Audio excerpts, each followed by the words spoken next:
We have the pleasure now to speak with someone who has been able to manage coming through a terrain of obstacles in relationship to the standards that have to be met, especially when it comes to corporate entities and minorities having an opportunity to take a stronghold and being representative of a relationship that needs respect.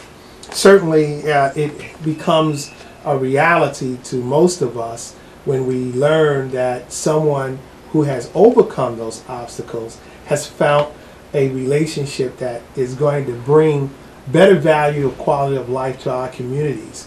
We're here now with DanielleDronet.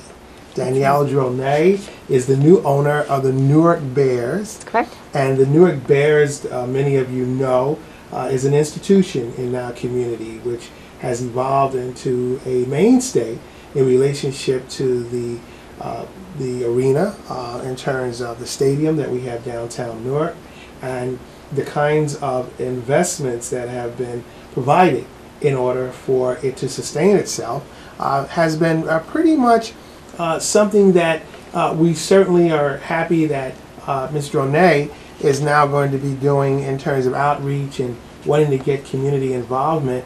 We thank you very much for giving us an opportunity to learn who you are and to share your story with our viewers.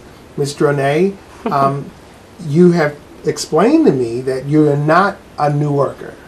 No. Now, what really gave you an interest in wanting to have a business in this area?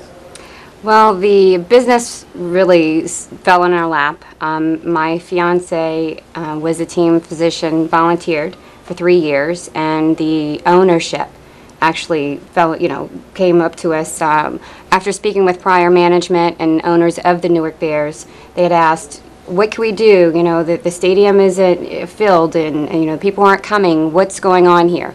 And so I gave them recommendations and such, and you know, we could only do so much when you're not really involved, you know. And then the more that we did get involved with Newark and the opportunity came up, it just opened my eyes to so much more about Newark and the architectural designs and everything that was so similar to home other than the weather, you know, but there was just, everything was so similar to home. So it was the closest that I could get to Louisiana. Yeah, definitely. Louisiana is not quite across the river. You grew up in Louisiana? I did, all of my life, yes. And what kind of lifestyle did you live in Louisiana? Well, I grew up in a very, very humble family setting. My father pretty much raised me majority of the time, well, between my father and my grandparents. My mother abandoned me whenever I was 2. So I've gone through, actually she came into my life a couple of times. So when she did and when my father was married, between my father's relationships and my mother's relationships, I have gone through, let's just say, a lot of things that most inner city children have experienced. And so it gave me a whole nother understanding and passion that I really grasped to within the Newark community. And when I was presented the opportunity, that's what I mean really by where the roots are, is that I saw, you know, this wonderful opportunity to not only, you know, have great baseball, minor league baseball with some of the best players, and to see these young shining, you know, stars rise, or the rising stars, you know, come in and humbly play and teach, and you know, it's just a wonderful opportunity all the way around. To tie that in with our ability to be able to reach out and make a difference in at least just one child's life. Well, now looking at it, you know, you're a success story, and many of us certainly are able to see and get a real good feeling of passion about how your ambition has been able to manifest to give you this opportunity. But looking at it, you know, Newark being what Newark is, you know, I mean, like, it's pretty much, you know, a dog-eat-dog environment. How did you get the money? Well, I've been very fortunate, and I just want to say, first off, being a woman running a baseball team and the brand in general all year round, it is not easy, regardless of if I were in Newark or if I were in even New Orleans, you know, where I do have, you know, multiple relationships for many years, and within the, you know, Louisiana itself.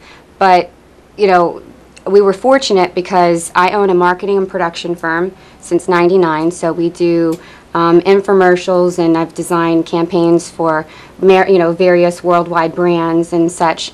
And then my fiance is a physician, so we've pretty much drained our accounts to help, save the bears. And we were actually partners. There were 4 of us, and then in July we took over completely, my fiance and I, which, he is a physician and he couldn't just easily let go of his company, thank God, because we were fortunate to be able to have the extra funds to be able to apply to use the stadium, And you took part in an entrepreneurial relationship that many of us are very reluctant to take those types of risks. And, it's obvious that you are very courageous in the effort to want to do things that not only will substantiate a good business model, but will bring economic development and potential for employment to the communities. Yes, sir. What type of outreach program are you going to be really developing that you see will be a successful model? Because, the Newark Bears has been here, I think, about 10 years now, correct? Since it first really started. And it's been, pretty much a merry-go-round, or right. as we can say, Yes. A carousel, Yes. or what is that thing? A roller coaster. Roller coaster. Right. Honestly, right. It really has been up and down. Right. In this economic situation that we're going through and trying to improve the way that people conditionally will live, Yes. how do you think that you're going to bring a profit margin to this institution? Well, I referred to the stadium, to the Bears and Eagle Riverfront Stadium, as the red-headed stepchild of Essex County.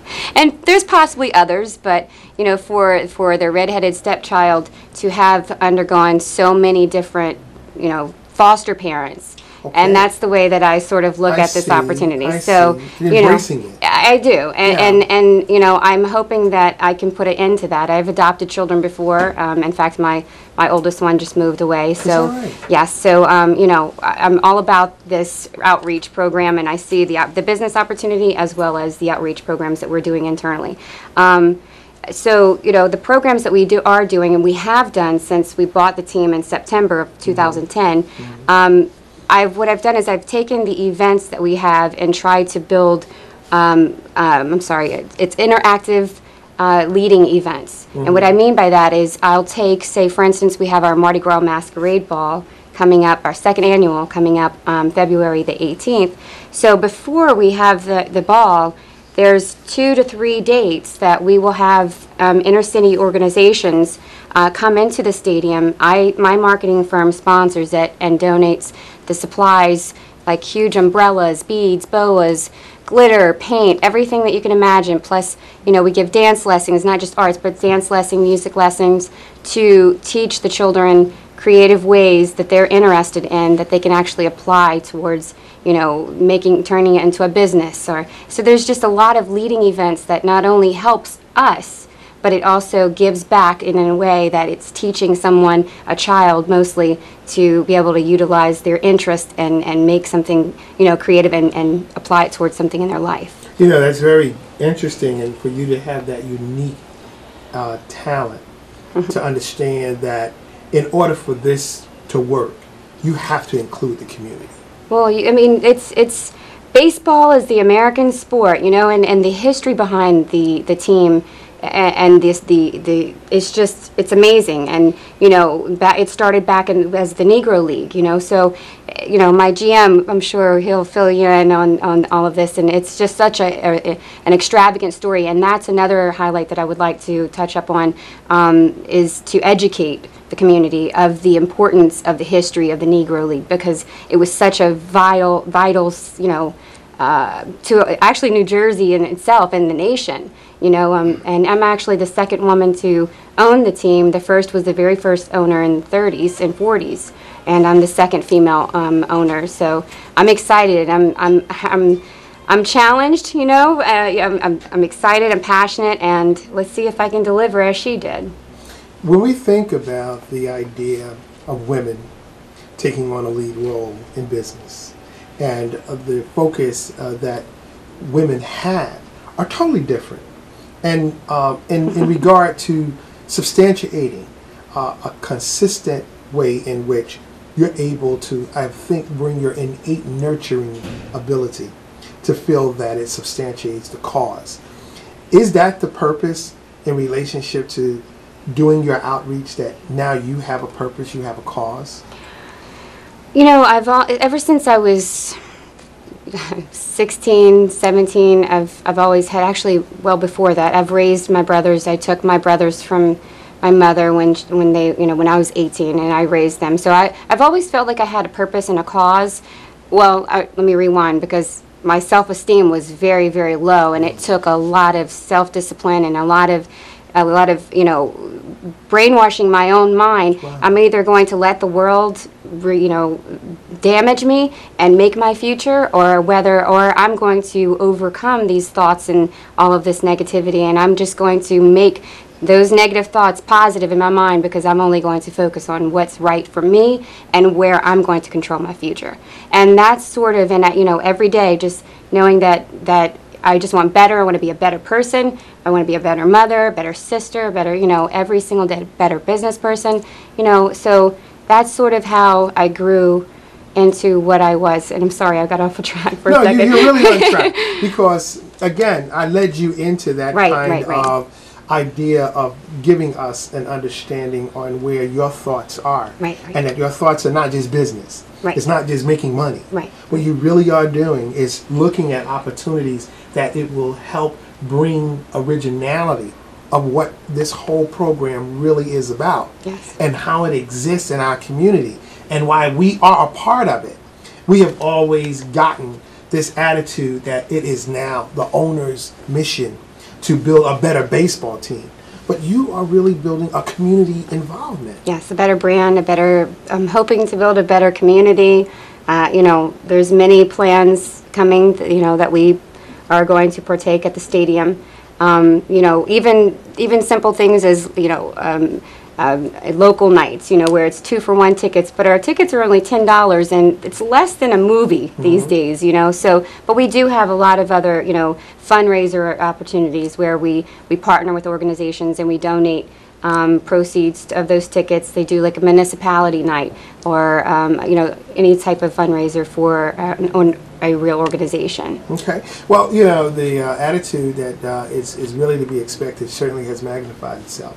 You were very successful last year, and as you're saying, you're now taking what you incorporated as your outreach model and using it as a way in which you can now really leverage another opportunity where it can be expanded.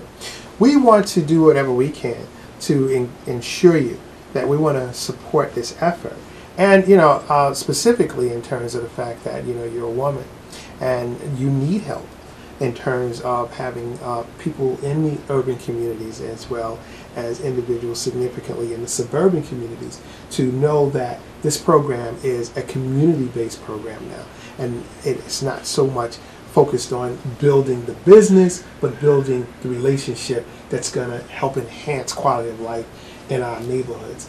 We certainly are happy that you are giving us the time to work with you.